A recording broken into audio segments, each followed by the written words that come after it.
बड़े दुख भैया की नीचे बात करो, है। नीचे जी।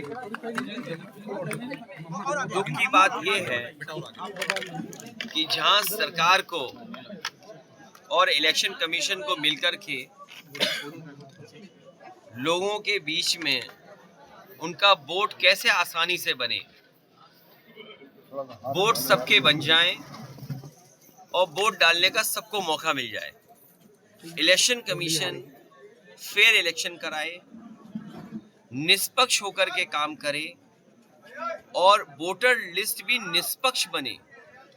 और वोटर लिस्ट बनाने के लिए बहुत सावधानी के साथ, बहुत सहूलियत के साथ काम करना चाहिए। लेकिन भारतीय जनता पार्टी जब से हारी है तब से तरीके निकाल रही है, स्ट्रेटजी बना रही है और साजिश और षड्यंत्र कर रही है कि कैसे चुनाव को और चुनाव के परिणाम को बदला जाए। उन्होंने बिहार में टेस्ट किया। मुझे याद है एसआईआर को लेकर के पूरा देश और खासकर पूरा विपक्ष लोकसभा के सामने, लोकसभा के अंदर उसका विरोध किया। यहां तक इलेक्शन कमीशन को मिलने के लिए, जाने के लिए जब हम लोग जाना चाहते थे तो पुलिस फोर्स ने जाने नहीं दिया। आपने वो तस्वीर और वीडियो देखे होंगे जहां हमें बैरिकेडिंग तोड़ करके जाना पड़ा, बैरिकेडिंग के ऊपर से जाना पड़ा। और उसके बावजूद भी सरकार ने मनमानी की है, इलेक्शन कमीशन ने मनमानी की, एसआईआर कराया। और एसआईआर में डेटा जो आया है वो डेटा ये बताता है कि जहां जहां वोट कम हुए वहां पर विपक्ष हारा है। या हम दूसरी तरीके से कहें, भारतीय जनता पार्टी ने वो बूथ चिन्हित कर लिए जिन बूथों पर वो हारे थे, उन बूथों पे ज्यादा वोट कटवा दिया।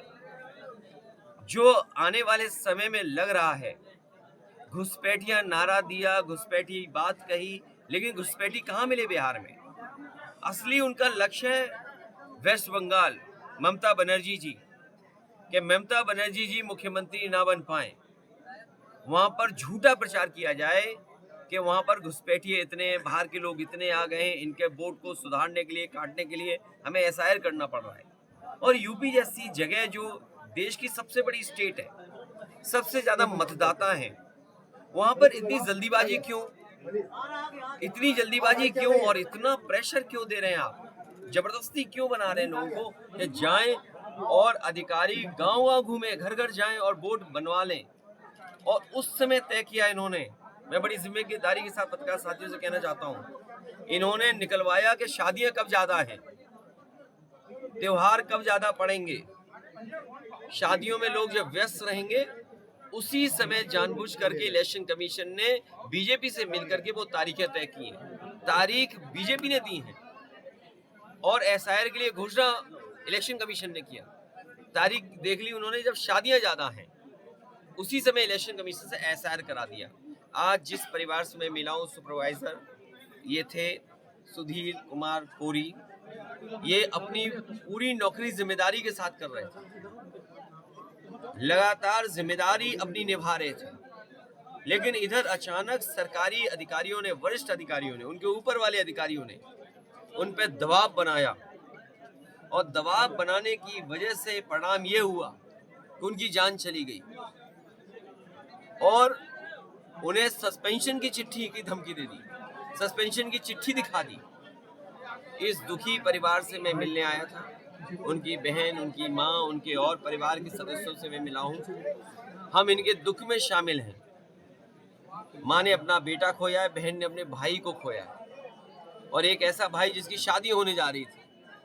सोचो, लोकतंत्र को मजबूत करने के लिए बाबा साहब भीमराव अम्बेडकर जी के साथ जो संविधान है, और लोगों को समय भी नहीं दे रहे हैं आप, और एक फॉर्म, 2 फॉर्म, 3 फॉर्म घर घर बांटिए आप फॉर्म। और मैं ये कहना चाहता हूँ, इतना दबाव रहा है कि बीएलओ लोग फॉर्म पता नहीं कहाँ दे आए, घरों में दे पाए कि नहीं दे पाए, लेकिन कंप्यूटर उनका बता रहा है कि 99.45% फॉर्म बढ़ चुके हैं। विपक्ष की रणनीति क्या है? अरे चुप रहो थोड़ी देर। और 99.45 फॉर्म बांट दिए उन्होंने। और सुनने में आएगा, आप देख लेना, कि जब कलेक्शन की बात आएगी तो ये रणनीति बना रहे हैं कि विपक्षियों के बूथ पर वोट काट दो, उनके वोट कट जाएं। जिसमें वोट काटने की रणनीति है पीडीए को वोट काटना, पिछड़े, दलित, मुसलमान भाई, आदिवासी, आदि आबादी और जो अच्छे अगड़े उनके भी वोट काट दो। जो सेकुलर है, सोशलिस्ट है, निष्पक्ष है, डेमोक्रेटिक है, उनका भी वोट काट दो। तो केवल उत्तर प्रदेश में नहीं, देश में जहाँ जहाँ हो रहा है ऐसा है, वहाँ ऐसी घटनाएं मिल रही हैं। और जल्दीबाजी क्या है यूपी में? दबाव क्यों बनाना है अधिकारी पर? आपने ना ट्रेनिंग दी उन्हें, ना फॉर्म भरना सिखाया और सीधा आप करा रहे हैं। और अगर हमारे प्रेस के लोग सच दिखा दें तो कहो इन्हें भी आत्महत्या करनी पड़ सकती है, इनकी भी जान ले सकते हैं, इनकी भी एफआईआर हो जा रही है, कई पत्रकारों की जान गई है। जो विपक्ष के लोग हैं, पहली भूमिका ये कि हम लोग इनके घर परिवार के साथ हैं और लोकतंत्र में जहां हो सकता है वहां आवाज उठाएंगे। और अभी लोकसभा चलने वाली है, वहां पर जितने भी बीएलओ मरे, जिनकी जान गई है, उनके लिए सरकारी नौकरी मांगेंगे, 1 करोड़ परिवार के लिए मदद मांगेंगे। सरकारी जितनी योजनाएं हैं वो योजना इन घर परिवार के लोगों को मिले और जनता से कहेंगे लोकतंत्र बचाने के लिए अपना वोट बनाएं और भविष्य में भारतीय जनता पार्टी को हराएं। विपक्ष की क्या रणनीति है? तुम्हें सुनाई नहीं दे रही? यही तो रणनीति है। रणनीति यह है कि सरकार को नंगा कर दें और कोई शब्द कहें। आप सोचिए, योगी होकर के सनातन सत्य का रास्ता है और झूठ का सहारा ले रहे हैं। आईएएस क्यों बनते हैं? आईपीएस क्यों बनते हैं? आप संविधान के तहत चलें। आप एसडीएम क्यों हैं? लोगों की सेवा करें। हमारी रणनीति ये रहेगी कि सरकार को घेरते रहेंगे। परिवार का क्या कहना है?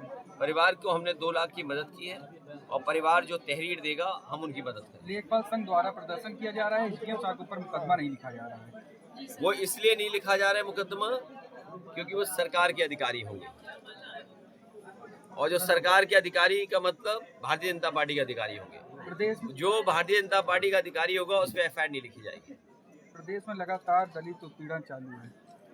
आंकड़े जो बताते हैं और जो हम लोगों को जानकारी मिलती है वो यही है कि सबसे ज्यादा दलितों के ऊपर अन्याय सरकार में हुआ है, पिछड़ों के ऊपर हुआ है, आदिवासी भाइयों के ऊपर हुआ है और अल्पसंख्यक भाइयों पे तो जबरदस्त हो रहा है, जिसकी आप और हम कल्पना नहीं कर सकते हैं। और एक बिंदु और है, एक स्तंभ और है हमारा, अगर पत्रकार साथी सच लिख दें तो इन पे भी एफआईआर हो रही है।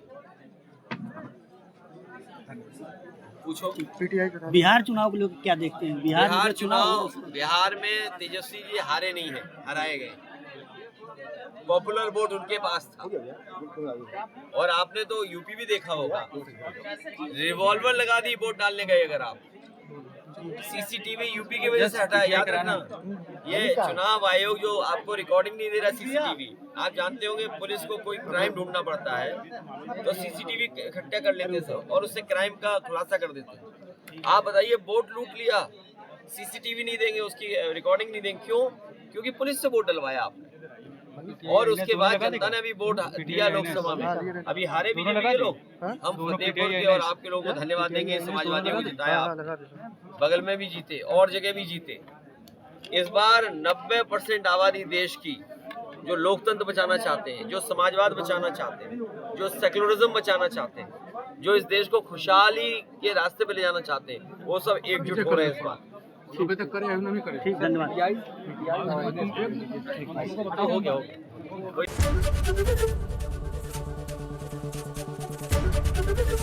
एबीपी गंगा, खबर आपकी, जुबान आपकी।